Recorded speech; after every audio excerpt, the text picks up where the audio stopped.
You have a choice to make. You can either listen to what the world is going to tell you over and over and over again. I'm in this game 20 plus years, and I still get told all the reasons why we're not going to be able to do what it is we want to do. People who listen to them are going to lose.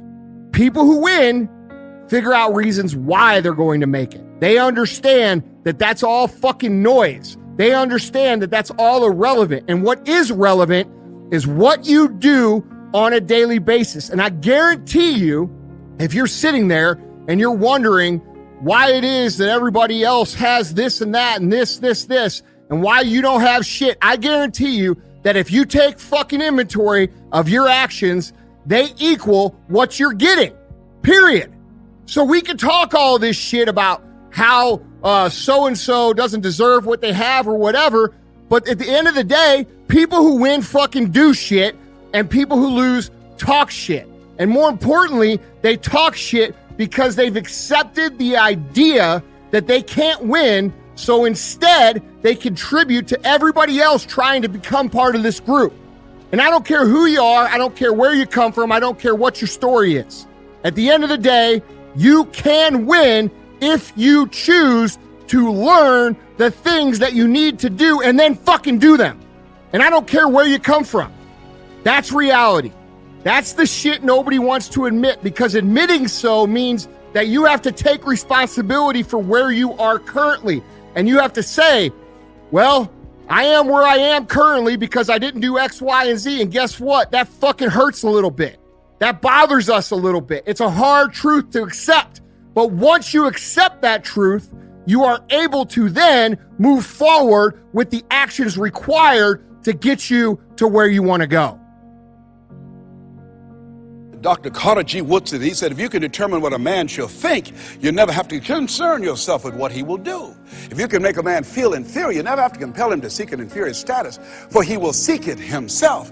And if you can make a man feel justly an outcast, never have to order him to go to the back door, he'll go without being told. And if there's no door, his very nature will demand one. See, we live in a world where we're told more about our limitations rather than our potential. How many have ever been told that you couldn't do something? Raise your hands, please. You know, MIT did a study that if I say to you, you can't do that, that 16 people have to come along and say, you can do that, you can do that, you can do that, to neutralize that, and the 17th statement that you hear, you can do it, will be the one that will finally stick. So you have to watch who's speaking into you. You've got to begin to monitor your mind, and you've got to begin to literally be proactive in programming yourself to success. My son John Leslie is a motivational speaker. He has a saying, who should you count on and who should you count out? See, there's some relationships that can start out real positive, and then sometimes we outgrow people. Has that ever happened to you? Have you ever outgrown someone? Somebody you used to be close to, used to be your bosom buddy, and then you haven't been together for a time, and then when you get together, you have absolutely nothing in common. Sometimes that happens with family members. My twin brother, it's a strained conversation because he's talking about, Les, did you hear who died? No, I don't get up reading the obituary column. I'm glad my name is not there. Hello? I don't care. I'm focusing on living. Our conversations are so different. Isn't it interesting how you could be raised in the same family, same circumstances, by the same parents and end up dramatically different? It's called life. Here's the other thing that's very important. Write down the goals that you want to achieve. Write them down. Put them on a 3x5 card. And I want you to use a King James Version Bible and Matthew 7:7. Ask and it shall be given. Seek and ye shall find. Knock and it shall be open unto you. I want you to write that on one side of the card. On the flip side of the card, I want you to write down one major goal that you want to achieve. And you want to read that 3 times a day. 3 times a day. What are you doing? You're hypnotizing yourself. And you're dehypnotizing yourself. What you're doing is you are dispelling the myths and all of the spells that you're living under. I think that a poverty mindset is a spell. I think that people go so far, and because they're mesmerized by life, they unconsciously stop. And you have to break that spell by constant attention. So on one side you read your goal. That one major goal, 3 times a day. Then the flip side, you flip that scripture over. Ask and it shall be given. Seek and ye shall find. Knock and it shall be given unto you. As you read that every day, 3 times.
Times a day, I can tell you, amazing things, breakthroughs will happen for you. Every single great success was at one time a failure.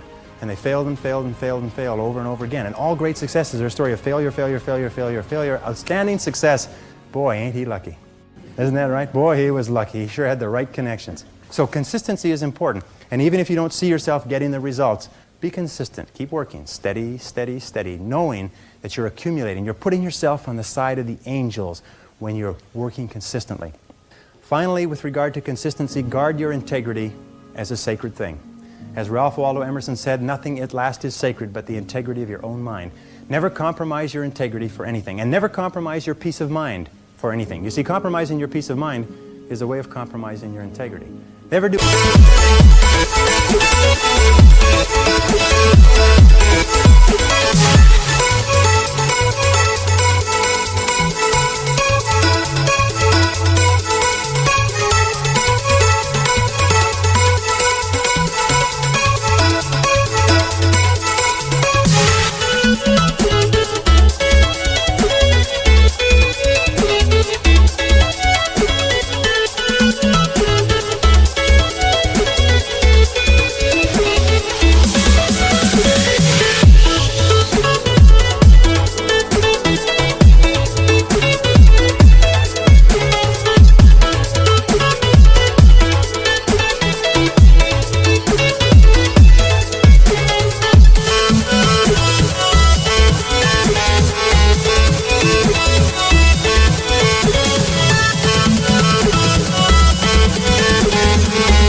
Anything that disrupts your peace of mind. If it makes you feel unhappy, get out of it.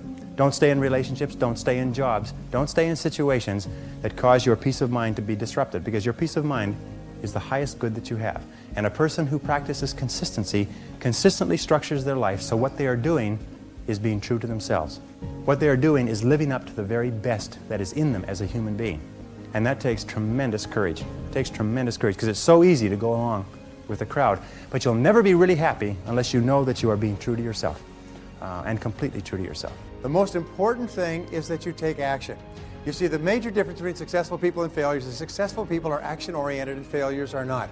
And I keep looping back to that, and I have been studying this for 30, 40 years now, and I keep looping back, and I found every single study says that successful people are result-oriented. Successful people are action-oriented. They think of what they want and they take action. Does it work? Now, if you take action, only 2 things can happen. What are they? Succeed or fail. Pretty simple. If you succeed, you do more of it. If you fail, what do? You learn something and try something else. Human beings are trial and failure organisms. We trial and fail, try and fail, try and fail, try and fail, try and fail, and then try and succeed. Phil Knight, the president of Nike Shoes, says, you only have to succeed the last time. And you know, if you read every single story of every single man or woman who's ever accomplished anything, their entire life is a lifetime of failure. It is failure, failure, failure, failure, failure, failure, outstanding success. Boy, wasn't he lucky. You'll find that successful people try far more things, and most of the things you try won't work. At least they won't work initially.